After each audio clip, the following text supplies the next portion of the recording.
afternoon, folks. This is Jonas Brasco, and this is the Fighting Game Banter Podcast.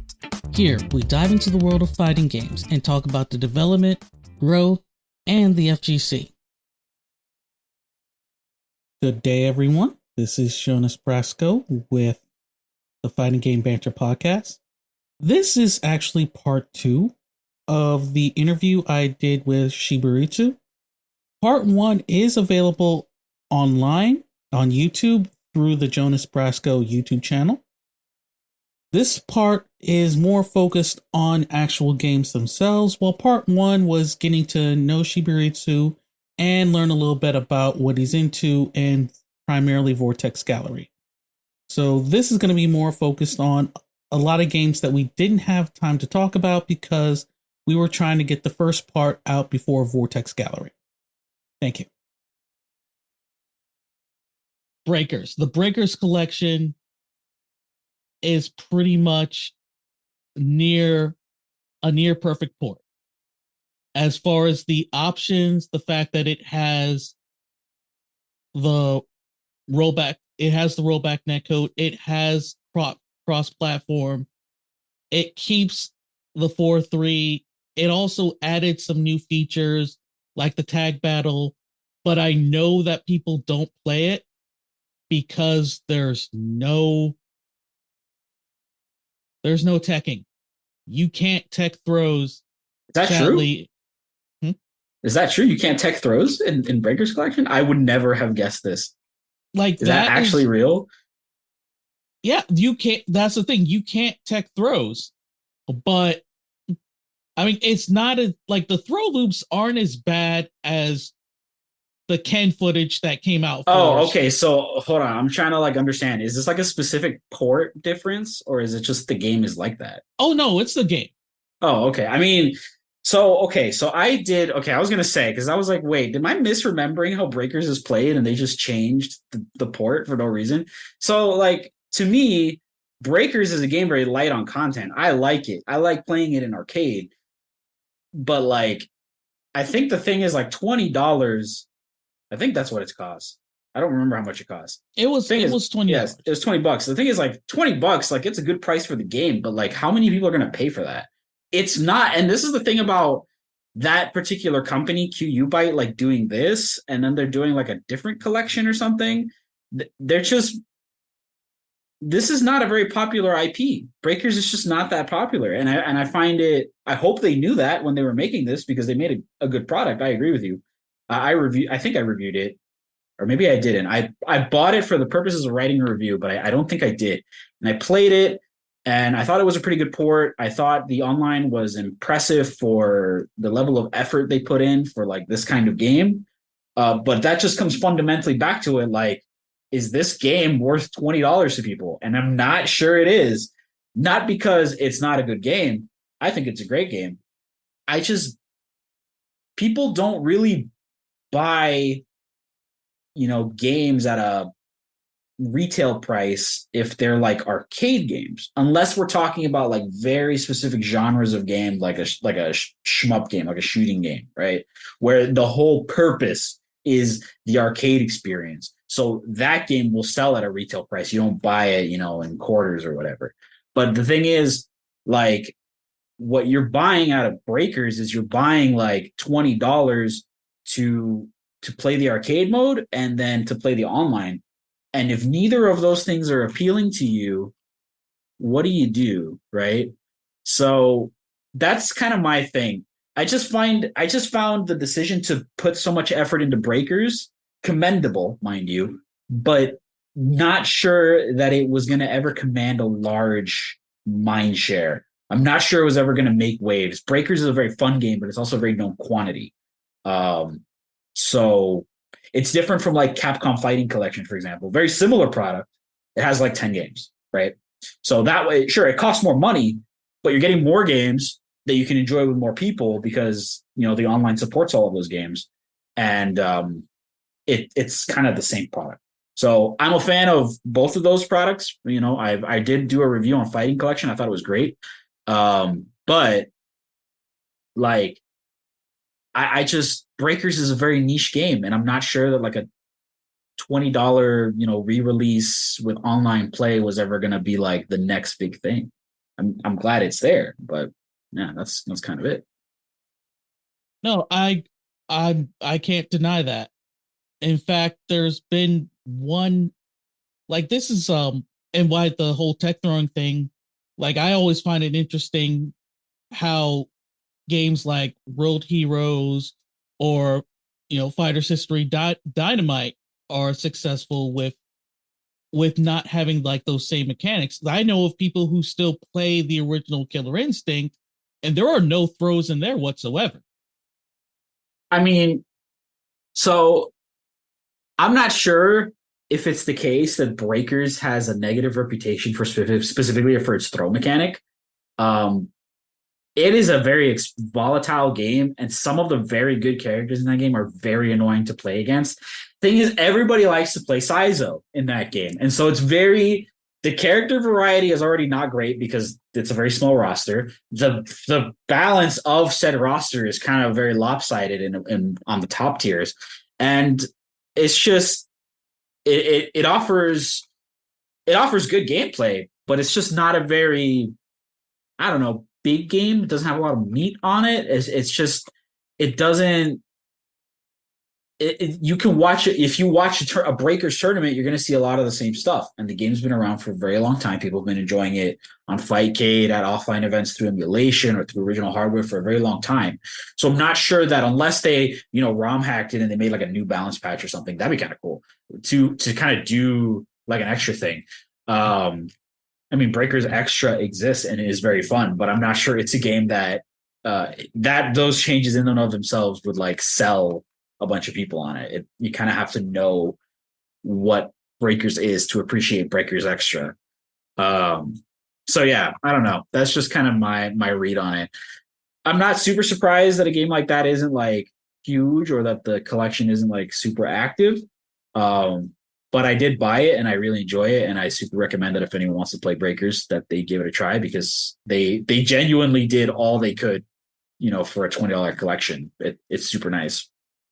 And I agree, and like literally like the only tournament scene that I ever see for Breakers is overseas. Breakers Dojo, and that is literally just EU countries. But Right. you mentioned, I mean, when you're mentioning ports and value, I mean, I sometimes get the feeling that there's these companies will like, okay, we'll release this game on this port. I mean, with other games, because I agree with you that Breakers at the price point may been the other throw off versus. And I always found this game to really, really be niche, and there are very few tournaments for it. The roster is literally about the same, but it's on the Switch, and that's the IGS Arcade Collection. Yeah, I haven't played that. I That heard it wasn't good. I'm not gonna lie. I no, actually that's haven't. yeah, and that's the problem. Is the collection itself isn't worth it, especially if the only thing you want to play is Martial Masters. I mean, Which if it were good, like I think like if the collection is good and it caters towards the audience who wants to play it, like it's good. But like, um, I've heard bad things about the IGS collection, and I don't know if they'll ever fix it or if they'll ever port it to other versions. Doesn't seem very likely considering IGS games aren't like super popular, and I'm not sure how big the developer for that version is. I actually have no idea who made it. Um, but like, I mean, it'd be cool to see Martial Masters, on like PlayStation with good online and stuff like that. But I'm not sure that it's going to happen.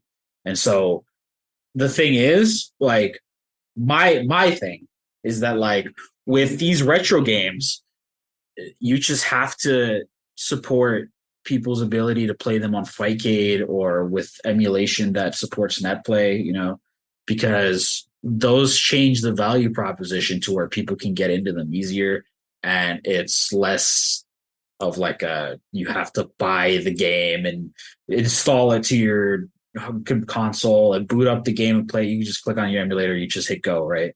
It's a little easier, it's a little quicker, a little more instant.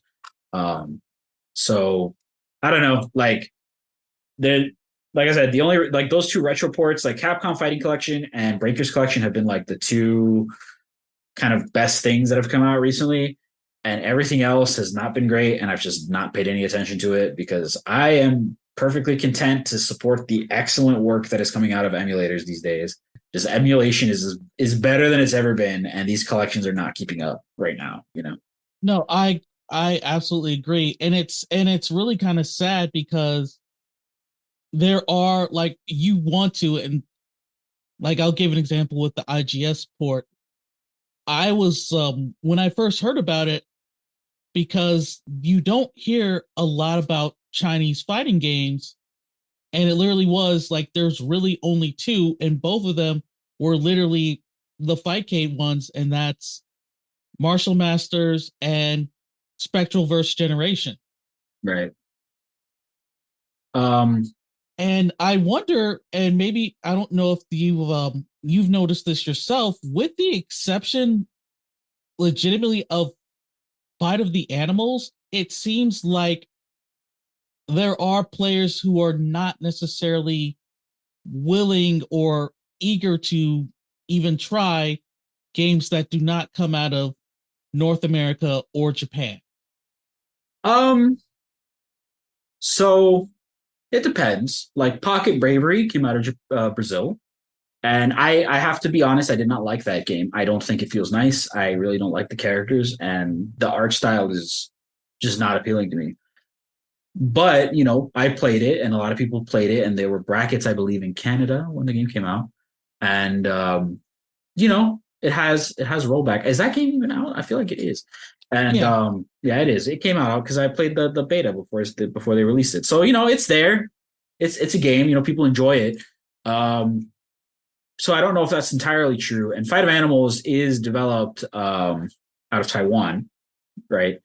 And I think the thing is, digital crafter are very good at connecting with kind of the global audience who are more willing to try stuff.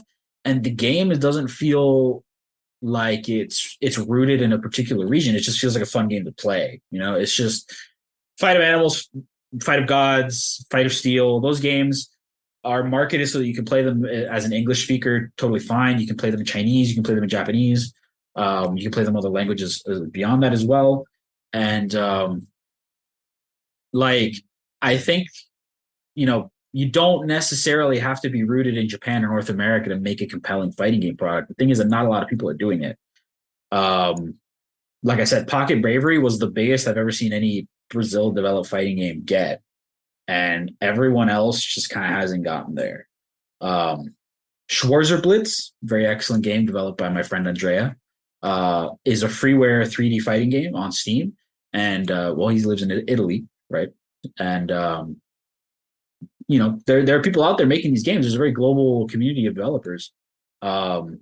It's true that these major developers are located in either North America or Japan, and I'm not sure that's ever going to change, honestly, because Japan has legacy studios who are eager to get in the game, and there's talent adjacent to that. So you'll see like Yata Garasu has talent from SNK, you know, has talent from a bunch of other game companies, and then all these other little games that pop up. They have developers from Capcom, developers from SNK. You know, this guy worked on World Heroes back in the day, things like that, right? And then in North America, that doesn't happen because like the handful of studios that have ever made fighting games are either completely shut down and everyone got out of the game, or are NetherRealm, who, you know, their staff have gone on to do other stuff, but not a lot. And, you know, they're still kind of pumping away at those games. And then there's like Iron Galaxy, which is completely out of the fighting games, you know, Double Helix, completely out of the fighting games thing. So there's just not a lot of big studios in North America and Japan, or outside of North America and Japan. And even North America, there's just not a lot of fighting game studios at all. Like Riot Games has spent like 10 years trying to figure out how to make a fighting game, bearing in mind that they bought a studio that already knew how to make fighting games. They already made one. That's how hard it is. And yeah, I mean, hopefully we get more diversity in that regard. But whether or not that becomes the case, I guess we'll see, right?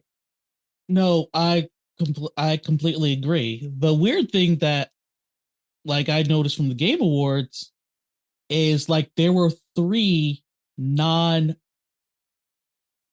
non North American or Japan games that were nominated. Um, Nickelodeon All Stars is out of a studio in Brazil as far as the development. Really? God of Rock was out of Brazil as well. Yes, actually, And that's true. yeah, and then of course Pocket Bravery. We live in North Carolina, which is very interesting, and exactly what you're saying about North American people not really doing fighting games anymore, or the studio no longer exists. Since we're in North Carolina, there is really only one fighting game that's out of North Carolina that people know about and is about niche is crazy. I've seen it as a mystery game. One Must Fall 2097. That's the only fighting game I've ever seen come out of North Carolina. And it was a very, very early Epic Yeah, Games. yeah, that was like epic mega games You era. have So to, that's what I'm talking about. Everyone who's worked on that project is not doing fighting games now, and um, you're right. There is more diversity globally from fighting game developers. But the thing is that now we have this kind of thing that's going on where a lot of double A, let's call them, projects are coming out in the fighting game space. So God of Rock, it's not like just an indie game. They have a publisher, Modus, right? Nick Brawl, also, it's not an indie game. It has a publisher. It's Game Mill. And Pocket Bravery was developed out of Brazil by Statera, published by P-Cube. So we have, and it has, a nice production value to it. So we have these double A fighting games coming out from left and right now. We have like Umbral Core is coming out. That's like an indie game, but they're looking for a publishing deal, as far as I understand. So it's probably going to come out as like one of these double A products. Like these kind of higher grade indie games that are coming out, it's an indication that the fighting game genre is getting even more popular now. But the thing is that those studios have to start small. They have to convince the publishers to get them the funding. And the thing is, it's very difficult to do that, to begin with. And then it's very difficult for that game to be popular in the long run to where they'll say, okay, let's make another one. Nick Brawl, the fact that there's a sequel blows my mind because I think the first one was a really good game. I wasn't sure it was ever going to get popular enough to where they could say, oh yeah, let's just make another one. I'm really glad they did, to be honest. I think it's awesome. I think Nick Brawl 2 is a really good iteration of what they've been doing. But those kinds of stories are rare. Hopefully they become more common, is what I'll say.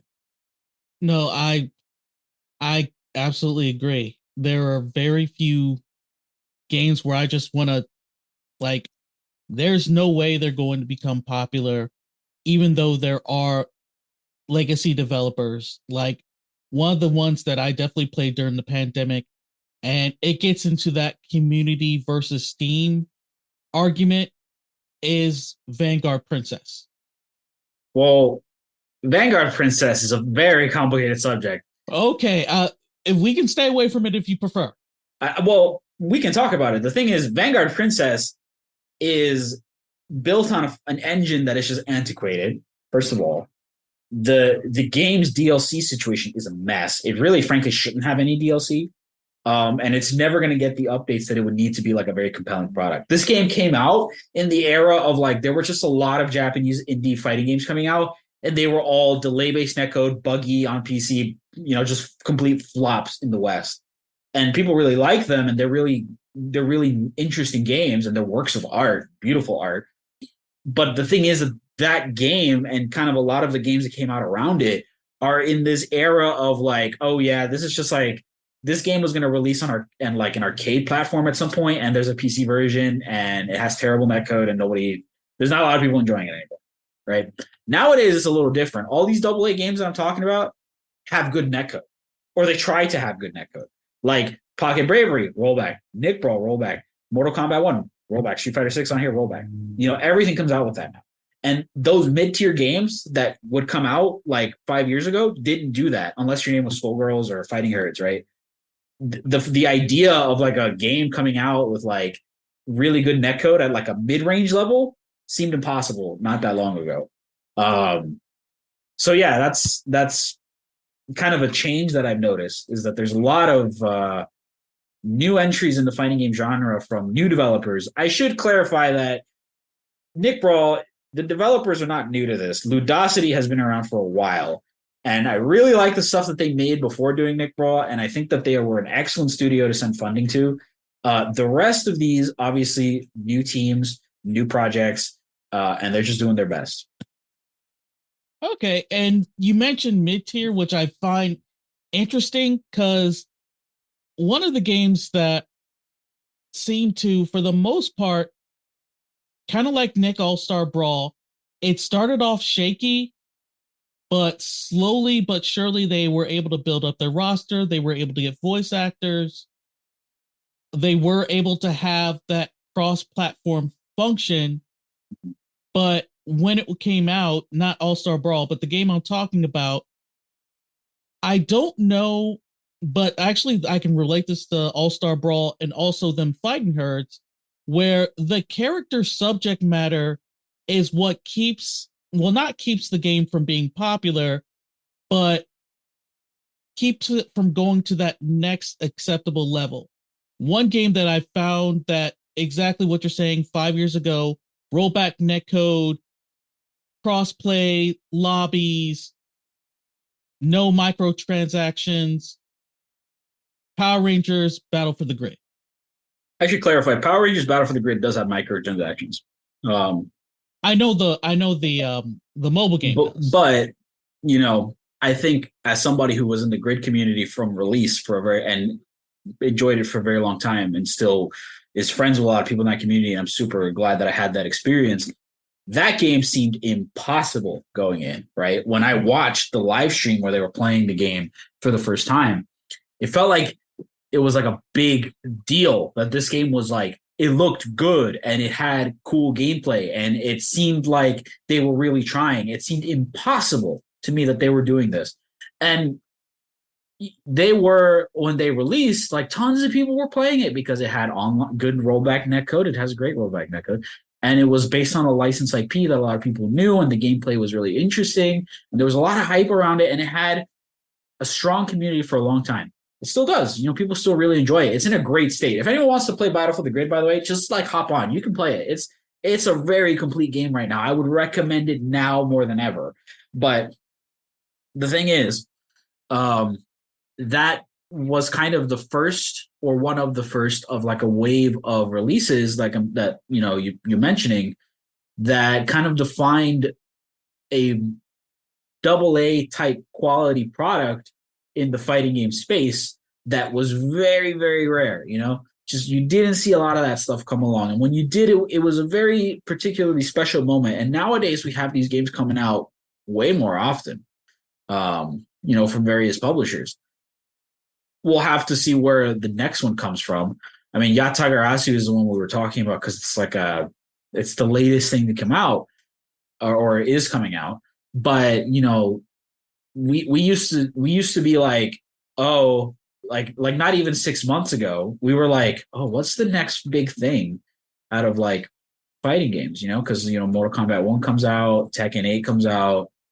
You know, Street Fighter 6 is going to get its content, you know, seasonal content. It's like, what happens after that? Oh, Under Night. That's what, you know, just things out of left field, right? So, really interested in seeing what surprises us more than anything. I am a fan of being surprised in the genre with the fighting game releases.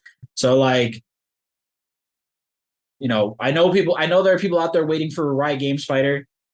Personally, I'll give it a shot when it comes out, but like, that's not the thing I'm waiting for. I'm waiting for a surprise. I'm also waiting for Under Night because that game looks amazing, but I am waiting for a surprise. That's kind of what my mindset is on that. Okay, so there has been recent videos talking about 2024. What do you think outside of the big four are you looking forward to? And to follow up on a previous question, when I mentioned the strength of the characters and the IP, I mean, you legitimately have a game like Dragon Ball Fighters, the Mhm. IP is stronger than the netcode I mean, because there's it still is now. Eventually, it is right now, but there is an eventuality where the netcode will be really good because we've already, tried it. yes. And I'm really glad that that's going to happen. And that's one of those things I'm looking forward to. But yeah, go on. No, I was curious. So, what do you think will be the surprise? Because A I'm with surprise. you. Okay. Yeah, because I am absolutely with you on.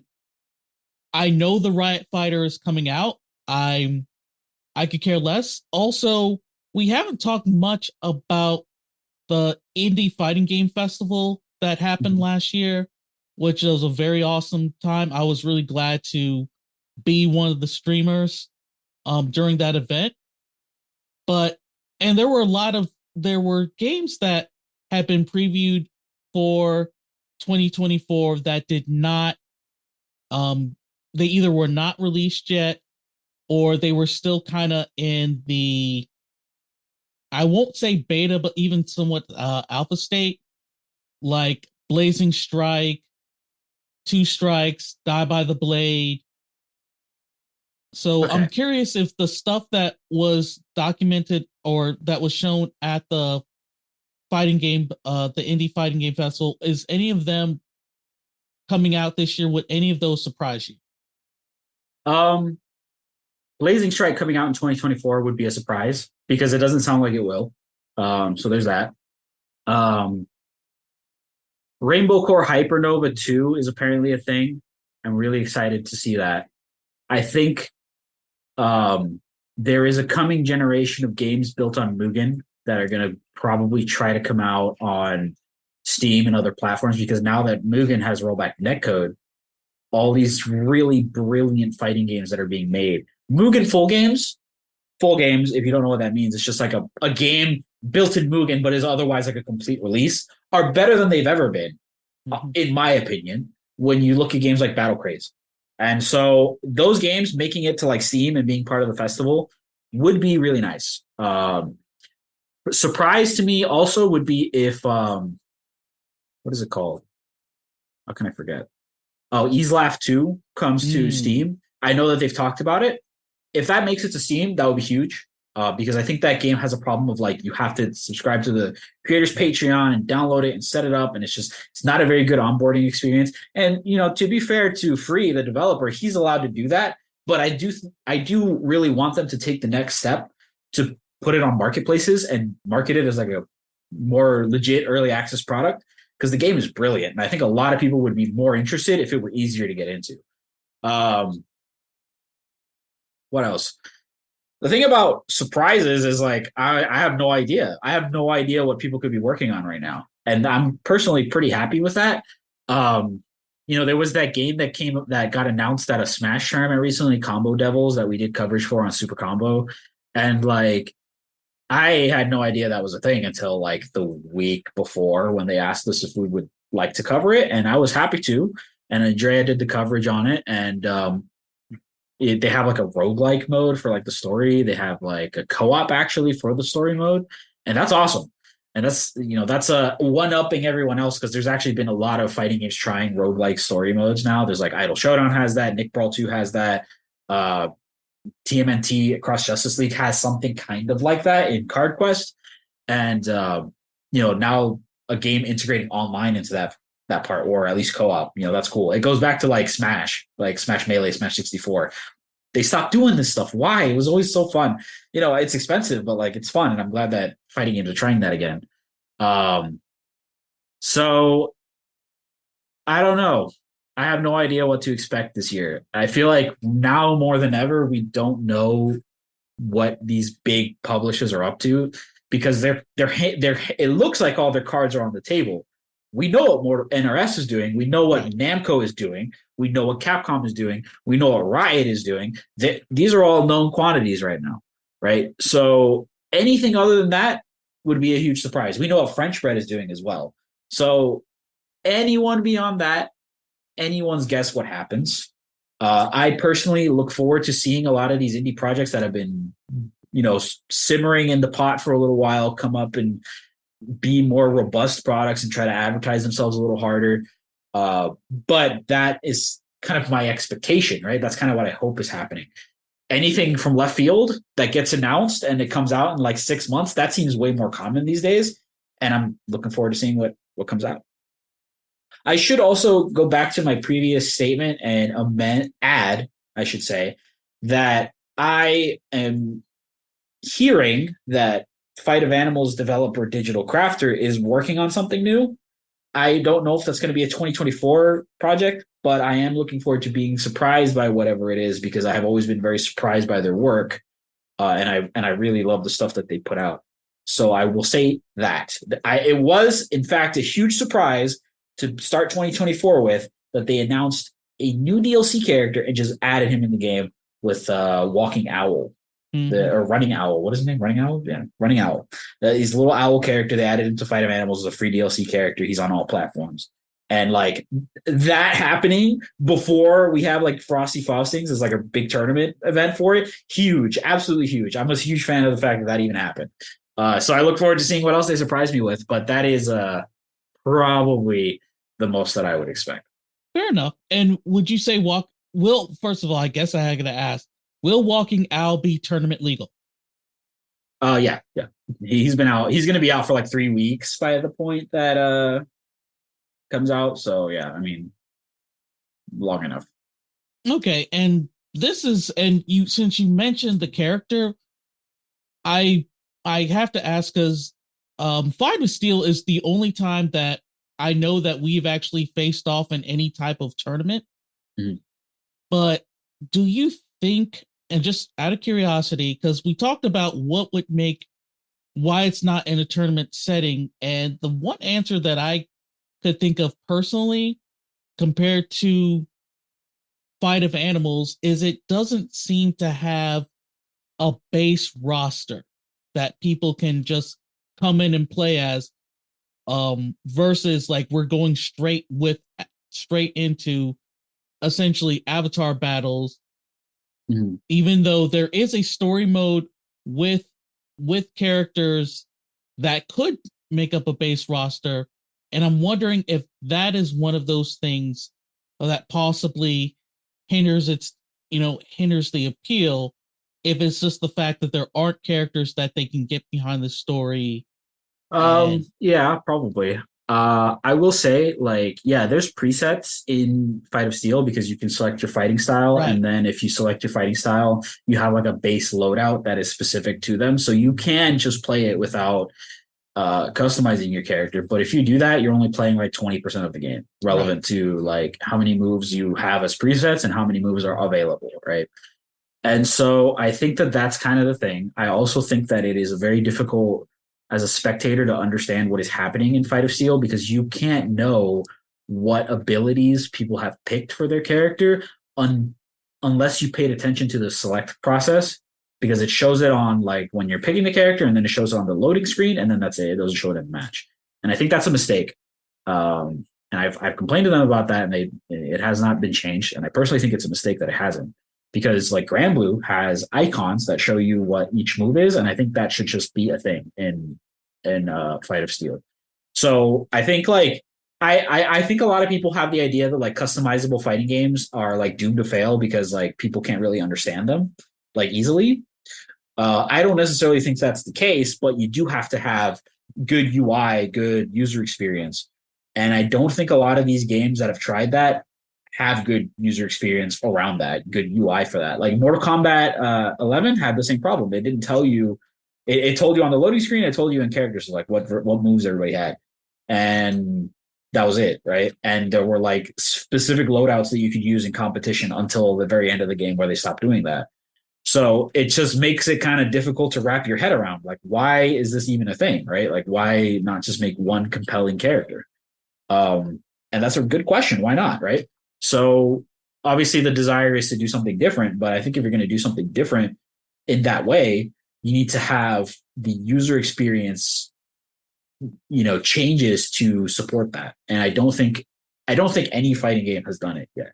Personally, anything. I don't think any fighting game has figured that out. Maybe the closest they've gotten was that in Rising Thunder, you could pick like a different move and it would show what move you picked. Like, and you could see like the cooldowns on the moves, but like that was it. And maybe it's just customizable character fighting games are just like so far from being there.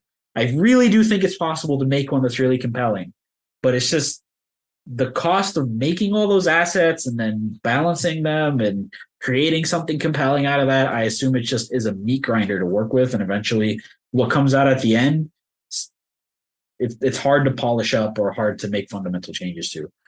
I don't know. That's my take. Um, Fight of Animals is a comparatively very simple game to Fight of Steel. There's no throws. It's got very basic inputs. You can just start and play it. So, the fact that it also has like memes as like its IP, right, is like it makes it more appealing and instantly recognizable. Fight of Steel, I like what they've done with the art, and I like the customizing and the stuff, but it does not carry that recognition already, so it's just kind of a different thing. No, and for that aspect, I definitely agree, especially for the fact that when I went into Fight of Steel, I'm not gonna lie, I was expecting or hoping for something like Rising Thunder that had like that distinct roster. That the UI for Rising Thunder, especially like what you're saying with the cooldown, the moves, it was very interesting. It was like Riot buying that was to me very, very disappointing. Yeah, same. And as far as what you're saying about the idea of like creating a character but making them compelling, I absolutely agree. I think of, and this is the sad thing, where they locked it out of the North American Dreamcast version of Project Justice, where you could have made your own character with various moves, but instead of being able to do that, they just had they had these characters that were just like, okay, various students that had the various moves and the various tag moves of the other characters, which that in itself saddened me. Things like Soul Calibur, it's not like you have the variety of moves. You just really have one fighting style, and it's really just all about yeah. making I mean, it helps that like I think it's like okay, so we're ignoring Street Fighter 6 when we have this conversation because technically Street Fighter 6 has all of this. And it's probably the most successful example because, just by sheer numbers, there's probably more people playing avatar battles in Street Fighter 6 where you can play them online than like any other fighting game that has had this feature. Exactly. It's just that you can't play them. You can't play with your avatar in a competitive setting. I mean, you could. It's kind of silly, but you could, right? I mean, because like you can rock up on the thing about avatar battles being so funny in Street Fighter 6 is like you can rock up on somebody who can't even do EX moves because like you arbitrarily have to go to like a specific part of the story to even be able to do like a drive rush, right? Or EX moves or drive impact. Like you could just completely body someone because they don't have like half the system mechanics, right? So, it's weird. It's fun, but it's weird. And the thing is like that kind of stuff, what they've opted to do is interesting because they do like the Soul Calibur thing where you have like a fighting style, or Fight of Steel also does this as well, where it's like you have like a specific fighting style and then you can customize your character around that. And, then they have like, you can slot in specific special moves, but you can't have two special moves that share the same input, which is interesting. I kind of wish they had a different way around that because like sometimes it's like, oh, you can't do headbutt and kaboom or sonic boom at the same time, and it's like, well, that's kind of silly. There's plenty of other ways to do that with different special moves. So yeah, that's that. It's interesting. This whole experiment, there's been a lot of attempts. I don't know if anyone's figured it out yet. Avatar battles are interesting because they're low stakes. The game doesn't live or die by whether or not that's a good function. It's just a thing that they've added. So I think, in that case, it's probably the most successful, execution of that concept.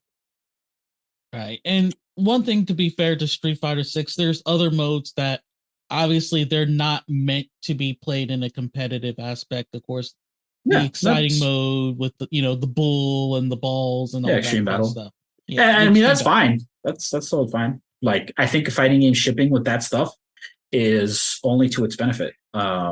If you can make something that is just for fun, then you can create something that people are going to kind of grow attached to because they get something there that they can't get anywhere else, right? Because if I think about when I play like Smash Bros, for example, like Subspace Emissary, the Smash 64 arcade mode, those kinds of things, like the mini games of Melee, those kinds of things are not competitive, right? But they are something that I haven't gotten anywhere else, and so they are compelling, and I remember them, and I would recommend somebody play them for those reasons.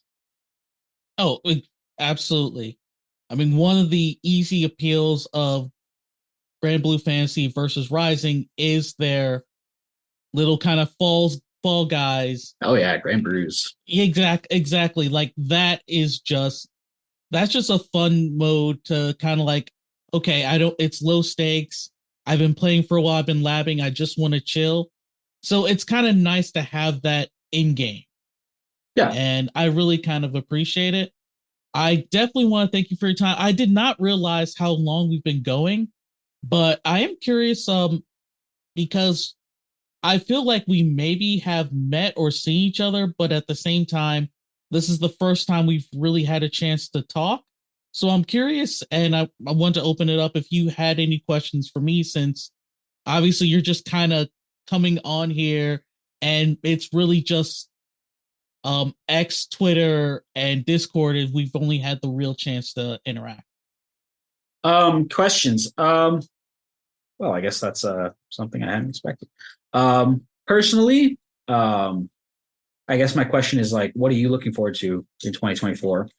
I have found that people have responded to this question with very interesting things because it reveals what they're most interested in terms of like their experience with fighting games. So I guess my question to you is like, what are you looking forward to? It's interesting. The one thing I am I'm interested, but I'm not sure it's going to be a 2024 release because they've been working on this and I first heard about it in 2021. Corrupt. Okay. I I'm very curious about Corrupt. I think that could definitely be interesting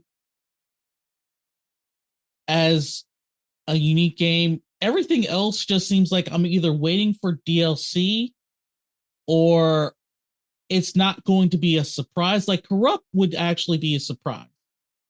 I Yes, would, I agree. yeah, Corrupt would definitely be a surprise. While one aspect, and I remember the question I had meant to ask, even though you mentioned that the hamster would be the one to definitely ask about this, is the idea of what is truly an indie fighting game, especially like with Pillow Talk coming up. So I actually had not heard of this game Pillow Talk until you told me about it. This is like a mobile game, I think. I actually have no idea what this game is totally about. But it does remind me of like what was it called? Flash Party or something like that. That Mm-hmm. was also like a mobile platform fighter that came out, and everyone was talking about whether or not that's like an indie game. But it was like made by like a Chinese company, and so nobody knew what the extent of that was. Um, I don't really have an opinion on what is an indie fighting game or not beyond the textbook definition of indie being that they are independently, in this case, published, right? Usually funded is not an accurate one because a lot of um, games get funding from various investors and stuff, and that's totally part of the game development process now. So that's not really like a exclusionary factor for indie. People got to get paid after all. But Mm-hmm. independent strictly means indie published, right? And so that's when we were talking about like these Nick Brawls and the God of Rocks and the Pocket Braveries of the world, those games are published by a separate company. And so whether or not those are indie games is a valid question. Um, Personally, I don't think it's a bad thing to feature those games at something like an indie fighting game festival or in like an indie alley at like a major, things like that. I don't think it's a bad thing because usually there's a dynamic where there's a small team of people who have not been in the industry for long, or they don't have a ton of resources, or this really is make or break for them. And even if those games have a publisher, it doesn't necessarily guarantee them any sort of success. So it's better for everybody, I think, for those games to be involved. Um, Obviously, I could see if it's like a big licensed game, right? I could see that being a little more controversial because, um, those games have a brand and, kind of a market value behind them already, right? But when we're talking about something like Pocket Bravery or God of Rock, like I think it's totally fine. Those games are, the success of those games is not a given. And it's probably for the best that we support those things, because if we support them, then those teams get more opportunities, and those opportunities create, better fighting games, and those communities can thrive. And hopefully we have, the next big thing on the scene. It's not, there is this thing that happens in indie games, not just fighting games, that where you get to a certain point, you're no longer indie, but you're not funded like a AAA developer. You're still worried about where your funding's coming from. Nothing is guaranteed to you, but you're no longer part of the club, right? You no longer have that reputation. And so people kind of see you as being on the other side. And that's not good. And I don't think that's something in fighting games that we have a habit of doing, which is good. So that's kind of my take on it. Like, I don't think it hurts anyone to have those games involved. I could see there being exceptions to licensed games, right, where there's a big IP behind it and there's clearly much more investment involved in the actual characters and universe that they represent. But if we're talking about original works that have a publisher behind them and they're, just a couple of developers trying to do their best with what they've got, we should support them. I don't see why not, Fair enough. And the only reason, like Pillow Talk, I mentioned that was because of the controversy in regards to Dave the Diver at the Game Awards for Best Indie Game. Yeah. Pillow Talk is from the same developer. Okay. Yes. So the thing about Dave the Diver is interesting because, the publisher is Nexon. And yes. Dave the Diver is not like a small game. And this team is not small either, to my understanding. That was just a miss in every single respect. The game, the only thing that you could say about Dave the Diver being like an indie game is that it has pixel graphics. Like, is that your definition? Like, no, right? So, the Game Awards, the Game Awards this year, a lot of people said, was not truly, like, they didn't really give the award part like the quality that it needed. There was a lot of just focus on ads and presenting sponsors. And I think that somebody like Jeff Keighley and his team who have to like balance this stuff, like, I can see how it's a hard balance to make between like selling an award show and selling, industry sponsors and stuff. That's something that doesn't happen in any other industry except video games. But I also think it's fine that it happens in video games because we're fundamentally like a consumer industry. We have to have that stuff there. We have to sell those games in order for any of this to happen. So it doesn't necessarily bother me. But yeah, I don't know that Dave the Diver being so horrendously misclassified by one organization necessarily has to ignite a discourse about it, because like, you could just look at it and just any amount of common sense will tell you that it's not an indie game because it's published, it's funded, and it's not from a small team, and it's not, a question of like financial stability for that studio, as far as I know. It was just a game that came out from a well-funded studio, from a big company, and because it had like pixel graphics and nobody had heard of that team before, people thought it was an indie game. I guess that was it, No, I believe me. I mean, I completely agree. And that's the only reason. I mean, Pillow Fight is the only legitimate reason why. Fight. There we go. Sorry, not. Oh, you found it? Yeah, I was like, what is the name of this? And now I Sorry, remember. Pillow Champ. Pillow Champ. I Pillow misspelled. Champ. Yeah. Pillow Champ. I just want to see it because I remember looking this up. I'm like, what are we talking about? And I was like, what is this? I've actually it's a 2.5D pillow action fighting game. So it's developed. It appears to be funded by Netflix games, Right. I guess it seems like, and it's made by Frosty Mint Pop. Rock. I've never heard of this. Yeah, it's a Mint. That's the thing. It is from Mint Rocket, which were the same people who did it, Dave the Diver. Really? So that's why. Yes, it's, and that's the weird thing is because this is not being released on a console. This is being released to a streaming service. So I mean, I found that they have a Steam page, so that's interesting. They seem to have a Steam page. It says, challenge the world one pillow at a time in this irrelevant, a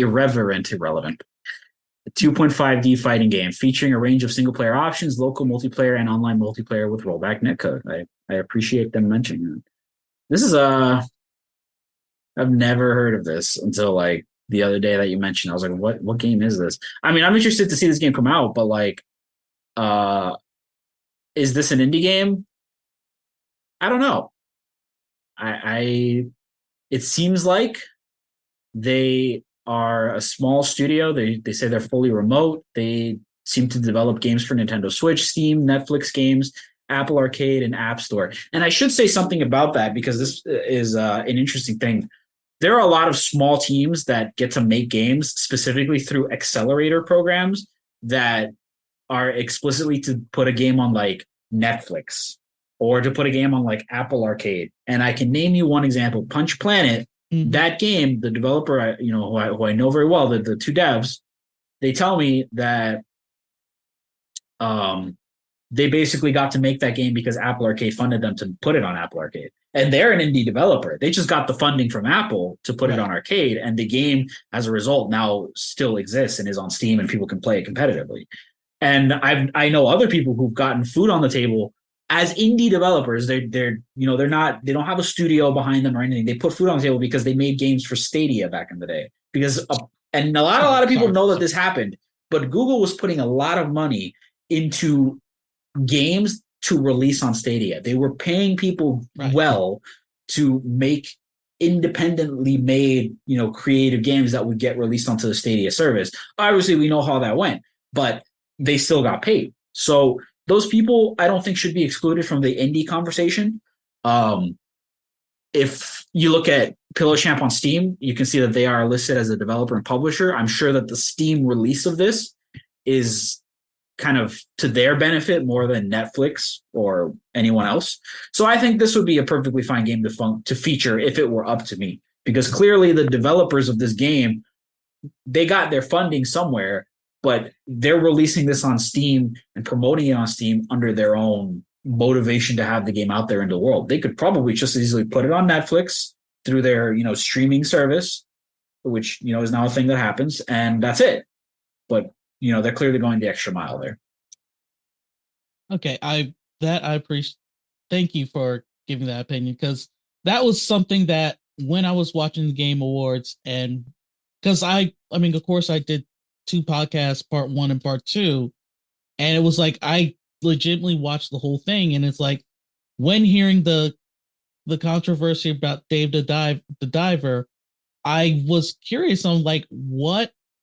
Not so much what constitutes an indie game, because it's clear that there was a divide between developer versus publisher.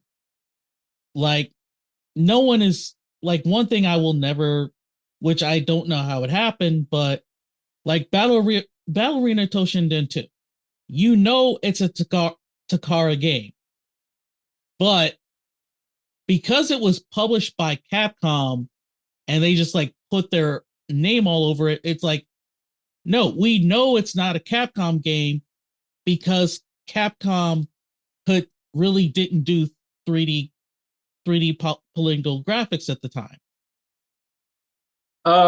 So I feel like Toshinden is a consequence of an era of games coming out under completely different labels because it was literally a question of like whether or not those companies could reach those markets and whether or not they had the resources to even ship a game to a different part of the world because it was all physical.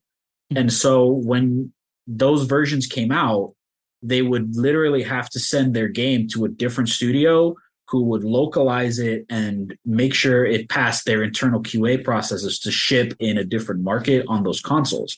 So I don't think that reality really exists that much anymore. Like the last time that happened in fighting games was when Grand Blue Fantasy Versus came out like a week later because Xseed was the publisher and Xseed and Marvelous were publishing the game outside of Japan and Cygames was the publisher in Japan or something like that. And now Cygames is the publisher globally and it had a global release. So like that kind of thing happening is very rare now because physical games are usually what happens, I should say, is that those games have a global publishing digitally. And then there's like a physical version that can be distributed separately. Like, I'll give you an example. I have a box over here of Cyberpunk 2077, the physical copy, that has Warner Bros. Logo on it because Warner Bros. Was a publisher in Latin America where I bought the copy. And so that kind of thing happens. But if you go on the store page for Cyberpunk, right, it says CD Projekt Red. It doesn't say anyone else, right? So that reality is very different to like what Toshinden would have released under. Fair enough. Okay, then this brings me, I swear I'm going to make this my last question because I literally don't need my son or wife busting in on me. Yeah. Is there room for a fighting game that runs at 30 frames per second? And the one that sticks out to me, and the reason I'm asking this, because I literally have never seen it in any type of tournament setting, is Castlevania Judgment. It is literally like the only Wii fighting game I have never seen in a tournament setting. Castlevania Judgment is a cool game, but I'm not sure it's like a very competitive game. It's a very broken game if you get into it. So 30 FPS in fighting games. I don't really see a reason for that to happen. Because 60 FPS just provides more fluidity and motion, and 30 FPS was a compromise made to create, more visually pleasing experiences with like action games and racing games and sports games and things like that. But as like a gameplay thing, I don't think 30 FPS has ever been like a conscious decision unless the game literally just can't hold its frame rate to 60. So I don't know that a fighting game developer would ever have a reason to go down that path. That being said, Mortal Kombat does have the ability to cap to 30 FPS, and it's playable, because the logic is separate from the frame rate of the game. So you can run it at 30, you can run it at whatever, and it still plays at that 60 hertz internal logic, right? Because that's just how programming works. Right. Or if you do it right, there are some games where logic is timed to frame rate and it just sucks, right? Like, could it happen? Maybe. I mean, anything's possible. Do I think that that's ever going to happen? Really? Probably not. Probably not at like a beyond, like maybe an indie game comes out with that. And, it's just 33 milliseconds just isn't worth, you want to have smoother motion. And yes, thank you. Because don't get me wrong, I'm with you. Castlevania Judgment is fun. It's beautiful. It's one of easily the most visually appealing Wii games that I've ever seen outside of like the last story. But yeah, 30 FPS That's really the reason I can't play it. I don't know. 30 FPS is like a fighting for like fighting games, just really not a reason to ever do that again. I feel like games that have 30 FPS caps, they do that for reasons that are technical. Fighting games are already a very technical thing to make, and you probably wouldn't be making anything where you end up in that situation anyway. Like if you're making a fighting game and the frame rate is slow, you're probably going to reassess the graphical presentation before you start saying, "Oh, let's just cut the frames in half." It doesn't really make sense, you know. Yeah, and once again, thank you because I know that I easily could keep going, and I'm like one question, and it's like I literally just have one last question. I promise I'll leave it like this. Has there ever been a fighting game like you've wanted to put it at Vortex Gallery, but there isn't a player base that you know of that you Oh yeah, could. I could just say yeah, absolutely. There's a ton of games like that. Um, and you know, if I name any of these games, there's going to be somebody who will say like, "Oh yeah, I play that," but like the thing is you have to justify it to people like, oh yeah, this game is going to do numbers if we put it there. And there were some games here on this list for Frosty Faustings where, you know, people were not sure that it was going to be big, and then it was big. So like Akatsuki BlitzConf has 34 entrants right now. As far as I know, that's the biggest this game has ever gotten in North America. And people were not sure that that was going to be a popular game going in, and it's one of the most popular right now. And Sailor Moon is a popular game, but is it like so big that we have to increase the cap for registration? Apparently, yeah, it is. So, you know, there's surprises like that.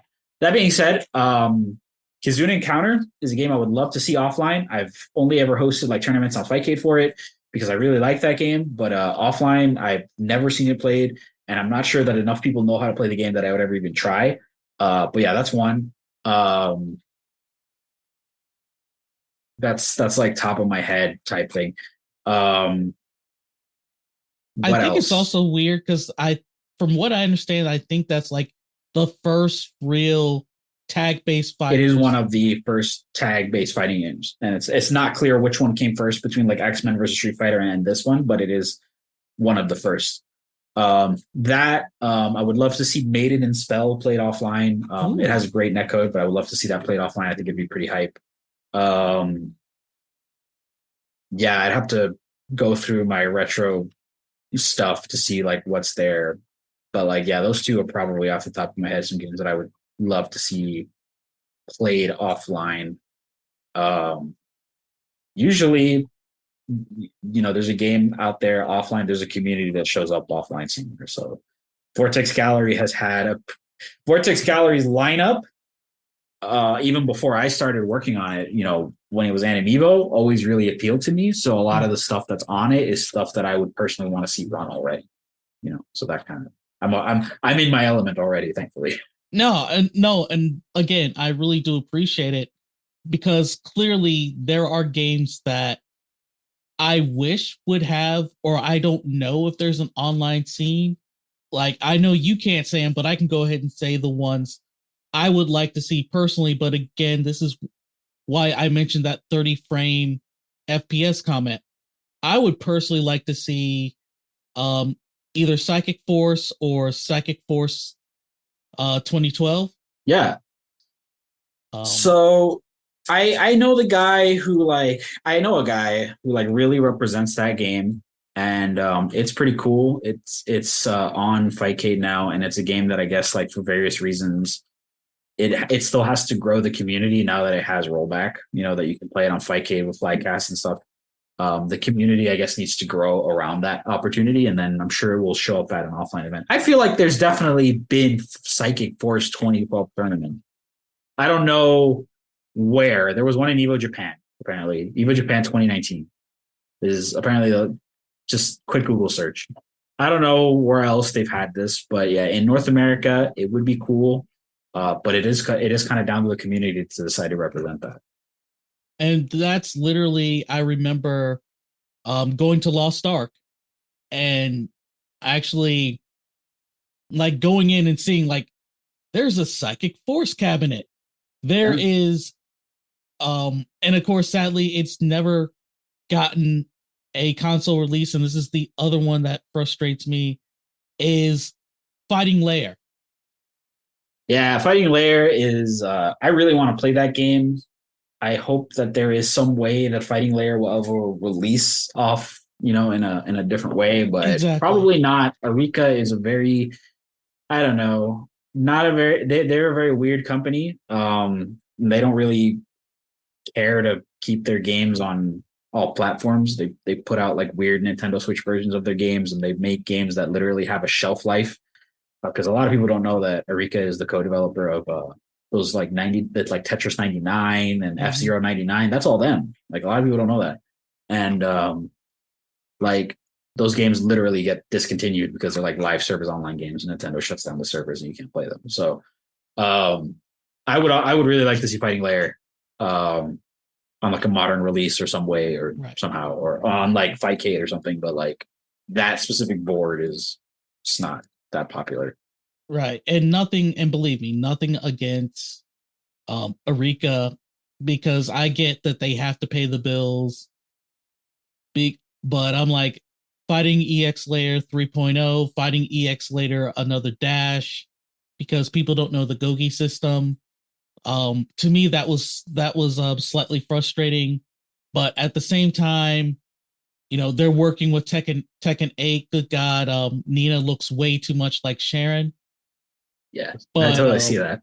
Yeah, but it is unique, and I will say that's the other thing I have learned from all this, and this is why I think I understand your indie comment, is I can consider a game somewhat indie if the developing team is small. Like I almost consider Arika indie just because their most notable works are working with the bigger developers, working with Bandai Namco, working with Capcom, because Capcom hadn't really developed their 3D department, especially like with the Street Fighter EX series. Like there's developers like that. I mean, a lot of game devs or studios, I should say, in that upper tier, right, have this kind of co-developer gig that they do, like aiding, Arika, Hudson, before they shut down. They have these legacies of being co-developers for major companies where they come in and they have technical expertise, and they have extra artists and programmers and sound designers who can make this stuff happen. And that's something that's very common in fighting games specifically, especially licensed. A lot of these publishers, they need like a smaller company to come in and do the work while the publishers handle the IP deal. So that's a lot of fun. And it's created a lot of unique products. Oh yeah. Rare, especially with what they've done with Nintendo, Killer Instinct, Donkey Kong Country. I'm not even gonna really talk about Conker's Bad Fur Day, but that even was like a distinct. I mean, yes, they were really working with just them, but I mean, like I really did wish the Rare collection had rollback, but I'm perfectly fine with what they did with the new Killer Instinct. That'd be really funny if the Rare replay collection just like had rollback for like one game. No, I mean, but it would be fun to just to see. By all means do it, right? Yeah, especially with like the Battletoads games, because the new one was just the non-rare Battletoads game no one cares about. Right. I guess, yeah, that's true. I totally forgot that existed. You're right. This is Jonas Brasco, thanking you once again for listening to the Fighting Game Banter podcast and part 2 of my interview with Shiburizu. This episode will be available wherever you get your podcasts, and if you're a member of the FGC, we'd love to have you as a guest. All information will be in the bottom description of this episode. You can contact me through there, and I will contact you afterwards. Thanks again, and I hope you enjoyed. Thank you for listening to the Fighting Game Banter podcast. Any inquiries for guests, questions can be reached at my email address, which is jonasbrasco@gmail.com. This podcast can be listened to on Apple Podcasts, Spotify, iHeartRadio, Amazon Music, and even TuneIn. For anything else, feel free to email me, and also check my social media, which is at Jonas Brasco on X/Twitter. Call it what you will. Thanks again for listening, and have a good day.